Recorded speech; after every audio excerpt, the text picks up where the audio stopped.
আসসালামু আলাইকুম। আজ রান্না করব রুই মাছের লেজ ভর্তা। মাছ ভর্তা তো অনেকে অনেকভাবে খেয়েছেন, একবার এইভাবে রান্না করে খেয়ে দেখবেন, অনেক ভালো লাগবে। তো এর জন্য এখানে আমি একটা বড় সাইজের রুই মাছের লেজ নিয়েছি। এখন একটু মরিচের গুঁড়া নিয়ে নিলাম, আর একটু হলুদের গুঁড়া নিয়ে নিলাম, আর নিয়ে নিলাম স্বাদ মতো একটু লবণ। তো এখন মাছের সাথে ভালো করে একটু মিশিয়ে নিব।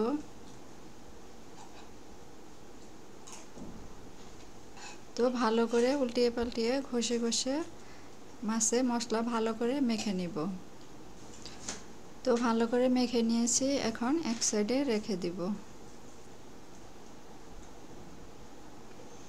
তো প্রথমে আমি শুকনা মরিচ ভেজে নিব। এর জন্য একটু সরিষার তেল নিয়ে নিলাম। তেল একটু গরম হলে দিয়ে দিব শুকনা মরিচ।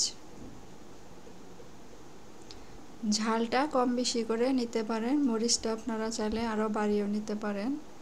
তো এখন সময় নিয়ে অল্প আঁচে মরিচ মচমচে করে ভেজে নিব। তো মরিচ ভাজা হয়ে গেলে তখন তেল থেকে আমি উঠিয়ে নিব। তো মরিচ উঠিয়ে নেওয়ার পর এখন মাছের লেজটা দিয়ে দিলাম। তো এখন আমি মাছটা উল্টিয়ে পাল্টিয়ে ভালো করে ভেজে নিব, যাতে কাঁচা না থাকে।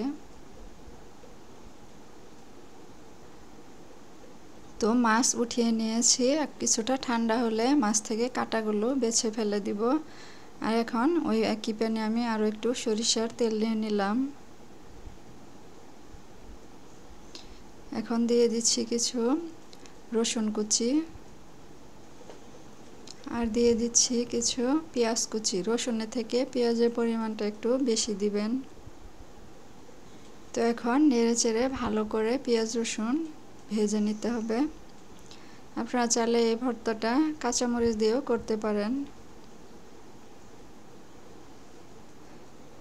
পেঁয়াজ যখন নরম হয়ে হালকা ব্রাউন হতে শুরু হবে, এভাবে একটু চেপে চেপে নেবেন, যাতে ভালোভাবে সিদ্ধ হয়। একটু ভাজা ভাজা করে নামিয়ে নেব। তো নামানোর আগে এখানে আমি 1 চা চামচ পরিমাণ আদা কুচি দিয়ে দিলাম। আদা কুচি অবশ্যই দিবেন। আদা কুচির কারণে মাছ ভর্তাটা খেতে বেশি ভালো লাগবে। মাছ ভর্তায় কিন্তু আদা দিলে খেতে টেস্ট বহুগুণে বেড়ে যায়। তো এখন আর বেশিক্ষণ নাড়ানাড়ি করব না, 1 মিনিটের মতো একটু উল্টিয়ে পাল্টিয়ে ভেজে তারপর নামিয়ে নেব। আপনারা যদি ধনেপাতা দিতে চান তাহলে এই পর্যায়ে একটু ধনেপাতা দিয়ে তারপর নেড়েচেড়ে নামিয়ে নিতে পারেন। তো আমি ধনেপাতা ছাড়াই এই ভর্তাটা করে নিব। তো হয়েছে, এখন আমি নামিয়ে নিব। তো মাছ থেকে আমি কাঁটাগুলো বেছে নিয়েছি, দেখতে পাচ্ছেন। এখন পেঁয়াজ রসুন নামিয়ে নিচ্ছি। কিছুটা যখন ঠান্ডা হবে তখন ভর্তা তৈরি করে নিব। তো প্রথমে আমি শুকনা মরিচ লবণ দিয়ে ভালো করে মেখে নিব।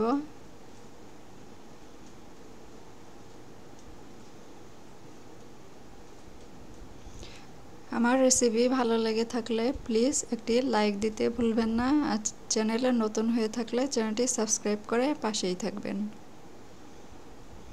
তো ভালো করে আমি মেখে নিয়েছি, দেখতে পাচ্ছেন। তো এখন ভেজে রাখা পেঁয়াজ রসুন নিয়ে নিলাম। তো এখন পেঁয়াজ রসুন ভালো করে মরিচের সাথে মেখে নিব।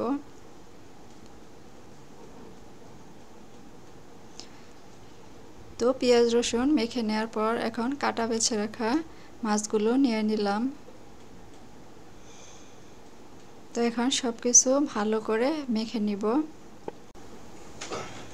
তো এই মাছ ভর্তাটা গরম ভাত দিয়ে খেতে খুবই ভালো লাগে। বাসায় একবার হলো এইভাবে ভর্তা তৈরি করে খেয়ে দেখবেন, অনেক ভালো লাগবে। তো এইভাবে কিছুক্ষণ মেখে নিব।